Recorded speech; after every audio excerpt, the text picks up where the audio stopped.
Écoutez, dans tous les cas, il faut qu'il y ait un échange entre les États-Unis et l'Union européenne. Mais puisque vous parlez de la forme, moi j'ai quand même eu le sentiment d'une forme d'humiliation pour la France hier dans les échanges entre Donald Trump et Emmanuel Macron. Je passe sur les échanges physiques très virilistes de je te tape dans le dos, on est les meilleurs amis, etc. Aujourd'hui, c'est une menace. C'est une menace, c'est pour l'intégrité du territoire européen, puisque après l'Ukraine, personne ne sait où pourrait s'arrêter la Russie. Maintenant, l'enjeu, de nouveau, c'est comment on rétablit les canaux diplomatiques, et l'Union européenne, si elle est vraiment soucieuse de son intégrité territoriale, elle n'aurait pas dû juste être dans un soutien, bien entendu, nécessaire à l'Ukraine depuis 3 ans. Elle aurait dû prendre des initiatives diplomatiques. On ne peut pas laisser notre sort être géré par un président des États-Unis. C'est le résultat d'une montée des tensions voulue par le gouvernement français avec l'Algérie, dont on voit les conséquences directes. C'est de la faute de la France. Mais je pense que la France a une responsabilité directe. D'ailleurs, le ministre des Affaires étrangères... Donc c'est l'Algérie qui refuse les laissez-passer consulaires, c'est de la faute de la France. Si l'on veut obtenir des laissez-passer consulaires, alors il faut ouvrir des canaux diplomatiques. Alors, nous avons ici Macron à la Maison-Blanche face à Donald Trump. Une rencontre censée être historique, mais ce qui en ressort ressemble plus à un moment embarrassant pour la France. Au lieu de discuter de solutions concrètes pour l'Ukraine, Trump semble plus intéressé par les ressources minérales du pays et Macron essaie de garder son calme devant Trump. C'est la réalité de la diplomatie aujourd'hui. Des intérêts nationaux qui se heurtent à la complexité des conflits mondiaux. Et en Europe, pourquoi l'Union européenne semble-t-elle si absente dans cette histoire? À la fin de la vidéo, on reviendra sur ce qu'on peut vraiment attendre donc de l'Europe dans cette situation. Donc, restez jusqu'à la fin pour les conclusions et surtout, n'oubliez pas de vous abonner à la chaîne pour ne pas manquer nos vidéos qui décodent l'actualité politique dans le monde. Bonjour Manon Aubry. Bonjour. Hier, Emmanuel Macron a rencontré Donald Trump à la Maison-Blanche pour tenter de faire peser l'Union européenne dans les négociations de paix pour l'Ukraine.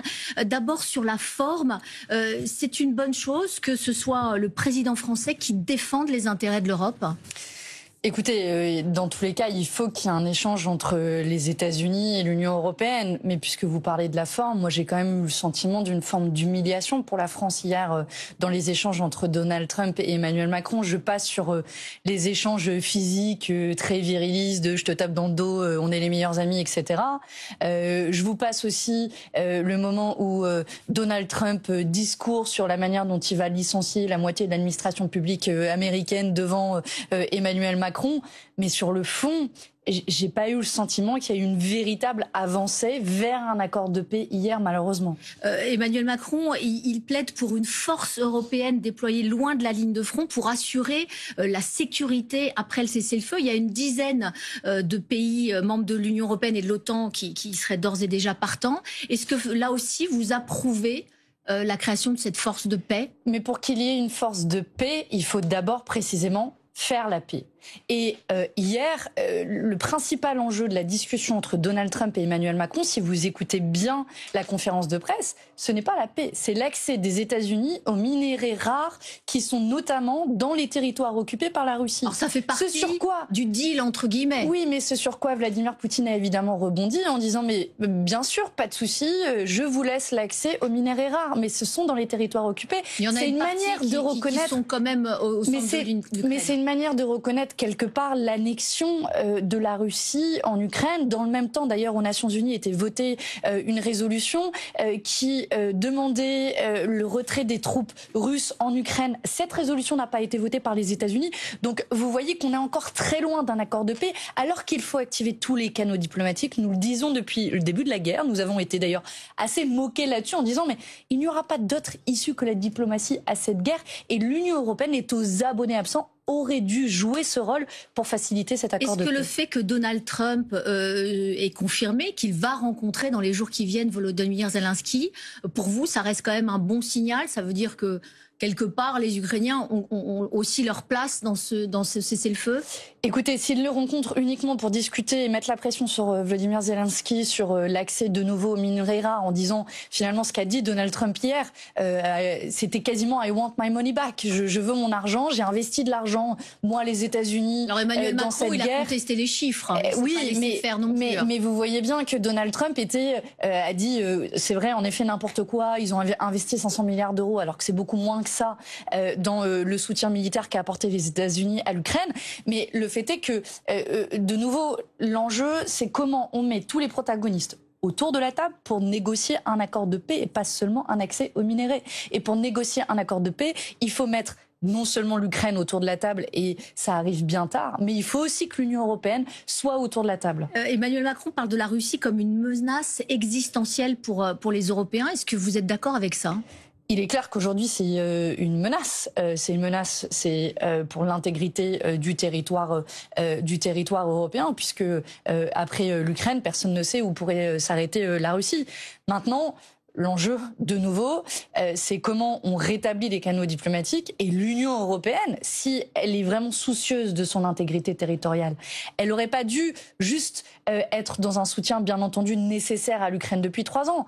Elle aurait dû prendre des initiatives diplomatiques. On ne peut pas laisser notre sort être géré par un président des États-Unis, Donald Trump, d'extrême droite, qui finalement n'a que faire du sort des Ukrainiennes et des Ukrainiens. C'est une initiative diplomatique, hein, l'initiative d'Emmanuel Macron. Mais c'est pas une initiative au nom de l'Union européenne. Quand même un petit peu. Non, l'Union européenne, Alix Bouygues, je suis députée européenne. Je peux vous dire, depuis 3 ans, à aucun moment, l'Union européenne a demandé à la Russie et à l'Ukraine à proposer de se mettre autour de la table. Ça veut pas dire qu'on va le faire aux conditions de la Russie, loin de là. Mais le problème, c'est qu'aujourd'hui, si on laisse Donald Trump faire, ce sera aux conditions de la Russie. Et évidemment, nous, on peut pas être d'accord avec cela. Alors, j'espère que vous aimez ce que vous êtes en train de voir jusque-là. Juste pour vous informer que vous pouvez toujours vous abonner à la chaîne juste en cliquant sur le bouton s'abonner en bas de la vidéo. Abonnez-vous et activez la cloche de notification pour ne plus rater nos prochaines vidéos. Merci. On peut continuer. Est-ce que c'est pas de nature, hein, cette crise, à créer un électrochoc pour bâtir cette fameuse Europe de la défense? On voit que l'Allemagne a bougé avec l'élection du nouveau, de celui qui devrait être le nouveau chancelier. Est-ce que vous la souhaitez, vous, cette Europe de la défense? Le problème de l'Europe de la défense, c'est qu'elle est inscrite dans les pas de l'OTAN. Et les pas de l'OTAN... là, en l'occurrence, Donald Trump, il dit l'OTAN, maintenant c'est fini. L'Europe de la défense, je peux vous le dire en tant que députée européenne, la manière dont elle est construite, c'est dans une collaboration étroite avec l'OTAN. Ça veut dire des débouchés militaires à l'armement américain. Ça veut dire un commandement qui est en partie géré par les États-Unis d'Amérique, donc on voit très bien que les intérêts ne sont pas les mêmes que les nôtres, a fortiori quand c'est dirigé par Donald Trump. Donc pour moi, ça pose une question de la construction d'une véritable indépendance. Et aujourd'hui, on est très loin de cela. Ce n'est pas l'objectif du projet de défense européenne, et c'est une des raisons pour lesquelles nous, on continuera de s'y opposer tel que c'est proposé, parce que ce n'est pas la réponse à apporter dans un monde qui est en train de se voir se reconstituer des blocs politiques qui mettent à terre le droit international. C'est ça aussi, c'est la Russie et les États-Unis qui ensemble proposent un nouvel ordre mondial dans lequel le droit international est sans cesse attaqué. Je parlais à l'instant de celui qui va devenir le nouveau chancelier allemand, Friedrich Merz, le conservateur. Les élections de ce week-end ont montré une poussée historique de l'AfD en Allemagne qui double son score en 4 ans. Cette poussée de l'extrême droite, est-ce que c'est pas quelque part l'échec des partis traditionnels ?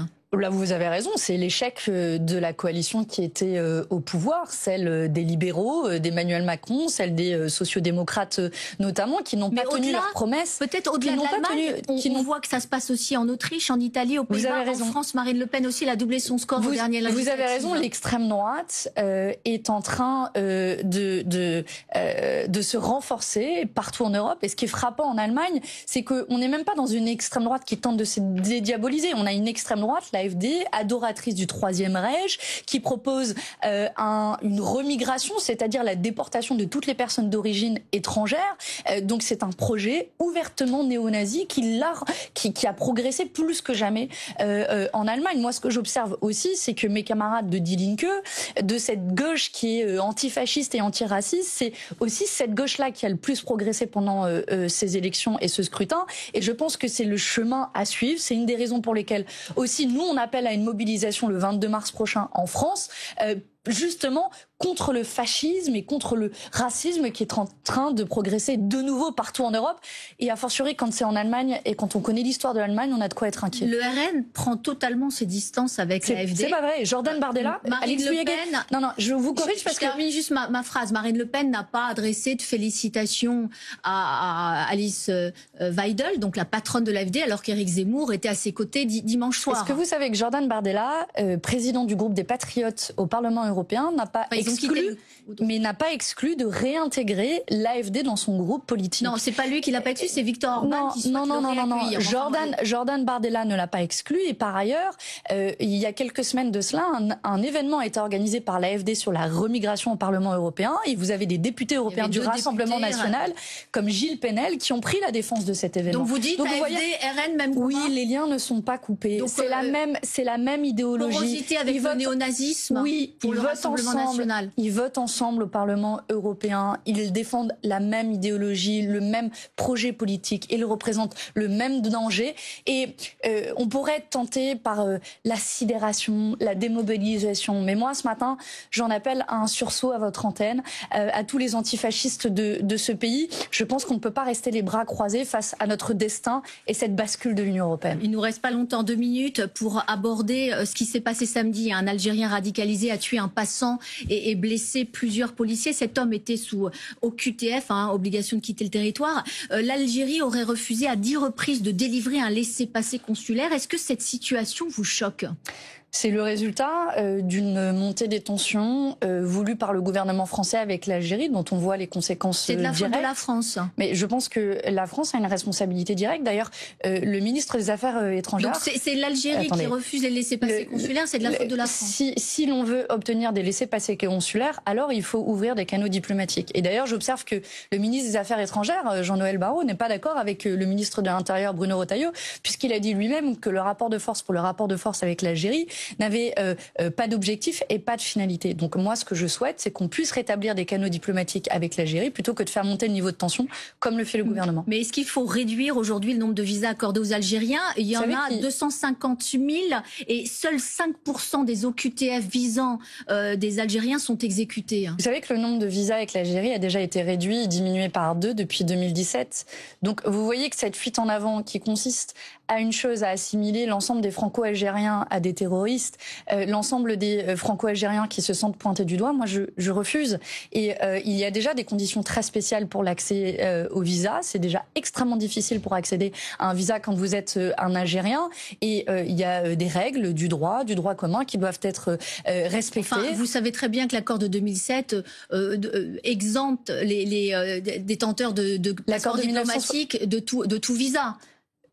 Donc ça veut dire que c'est des milliers de personnes, des Algériens, qui peuvent ne pas avoir besoin de visa pour venir en France, dès lors qu'ils sont détenteurs d'un passeport diplomatique. Ce sont les accords de 2007. Oui, mais les accords, ceux qui possèdent des passeports diplomatiques, c'est combien d'Algériens, Alix Bouygues? C'est des milliers quand même. Ah oui, mais sur les dizaines les dizaines de millions. Si ce sont des diplomates, a priori, en tant que diplomate français, on devrait aussi pouvoir aller facilement en Algérie. Vous voyez qu'il y a une forme d'hystérisation du débat autour de nos relations avec l'Algérie. Je pense que un peu d'apaisement ne ferait pas de mal. Et est-ce que vous pensez que pour apaiser, il y a un sujet de tension entre la France et la détention à Alger de Boualem Sansal, l'écrivain franco-algérien. Est-ce que pour vous c'est une détention arbitraire? Bien sûr que c'est une détention arbitraire. Il doit être libéré le plus rapidement possible et sans condition.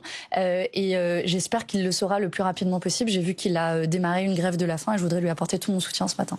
Merci beaucoup, Manon Brie. Bonne journée à vous. Donc, à votre avis, Macron a-t-il été pris de court par la rencontre avec Trump? Est-ce que la stratégie de Trump de se concentrer sur les ressources ukrainiennes pourrait-elle réellement freiner les efforts pour une paix durable en Ukraine? Ou est-ce que l'Union européenne doit tout simplement revoir sa place dans les négociations et ne pas se laisser dépanner par d'autres puissances? Et surtout, est-ce que la montée de l'extrême droite, surtout en Allemagne et en France, comment peut-on inverser cette tendance et rétablir une vraie confiance dans nos institutions? Enfin, quel est l'avenir pour la relation France-Algérie avec les tensions actuelles autour de l'immigration et des expulsions? Tout simplement, donnez-moi vos avis dans les commentaires. Et surtout, n'hésitez pas à vous abonner à la chaîne. Je serai là dans les commentaires pour échanger avec vous. Donc, défoulez-vous et moi, je vous dis à tout de suite dans une prochaine vidéo.